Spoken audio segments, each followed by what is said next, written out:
Eto mga kabalita, pagdating po sa pagsagip syempre ng buhay, ang bawat segundo ay napakahalaga. Kaya yung ilang bumbero po dyan sa Brazil, wala hong sinayang talaga na oras para hanapin ang isang lalaking kailangang operahan.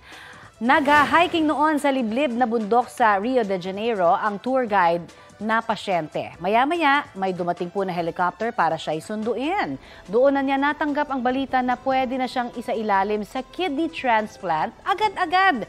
Hindi raw kasi siya makontak ng ospital. Malaking sorpresa yon para sa pasyente na 9 na taon nang naghihintay ng donor. Ang special sundo, itinuturing niya ngayong greatest adventure of his life. Tagumpay po ang kanyang transplant, kaya nako, masayang-masaya din tayo dito, di ba? Kung nakakabalita tayo. Get well soon, sir. Oo.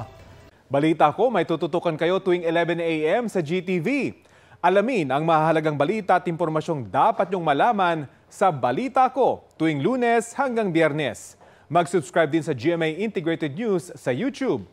Sa mga kapuso abroad, maaari po kaming masubaybayan sa GMA Pinoy TV at www.gmanews.tv.